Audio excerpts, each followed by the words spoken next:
I'm Dr. Manognya, obstetrician, gynecologist and laparoscopic surgeon at RNC Hospitals, Chintal. చాలా మంది patients కామన్గా అడిగే question ఏమిటి అంటే ప్రెగ్నెన్సీ టెస్ట్ ఎర్లీ మార్నింగే చేసుకోవాలి కదా అని. అందులో కొంతవరకు లాజిక్ ఉంది, కానీ pregnancy test any time of the day positive వస్తుంది. పీరియడ్ మిస్ అయిన 1 day 2 daysలో కూడా ప్రెగ్నెన్సీ టెస్ట్ పాజిటివ్ వస్తుంది. మార్నింగ్ చేసుకోమనడానికి వెనుకున్న కారణం ఏంటి అంటే నైట్ అంతా పడుకున్నప్పుడు వాటర్ తాగం కాబట్టి, యూరిన్ కాన్సన్ట్రేట్ అవుతుంది కాబట్టి, హెచ్సిజీ లెవెల్స్ ఎక్కువ ఉంటాయి కాబట్టి టెస్ట్ యాక్యురేట్గా వస్తుందనే బిలీఫ్ వల్ల మార్నింగ్ చేసుకుంటే బెటర్ అంటాం. అంత మాత్రాన వేరే టైంలో చేస్తే అది రాంగ్ అని కాదు, అది ఇన్యాక్యురేట్ అని కాదు.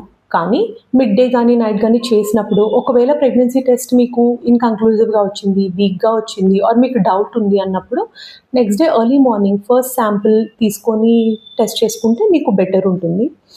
అది కాని పక్షంలో మిడ్ డే చేసినప్పుడు కానీ ఈవినింగ్స్ ఎప్పుడైనా చేసుకున్నప్పుడు కానీ చాలా వాటర్ తాగాక చేసుకోకపోవటం. Give gap after drinking lot of water.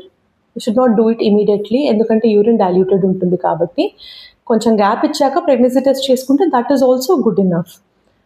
మీకు రిపీటెడ్గా చేసుకున్నప్పుడు వీక్ పాజిటివ్ వస్తుందంటే కనుక ఒకసారి డాక్టర్ని కన్సల్ట్ అయితే దాని కరెస్పాండింగ్ బ్లడ్ టెస్ట్ చేస్తారు, బీటా హెచ్సిజీ. దాని ప్రకారం యాక్చువల్గా ప్రెగ్నెన్సీ ఉందా లేదా, ఎర్లీ ప్రెగ్నెన్సీయా ఏంటి అనే క్లారిటీ మీకు వస్తుంది. దాని గురించి మీరు ఏం డౌట్ పడాల్సిన అవసరం లేదు. Any time of the day is good enough for it.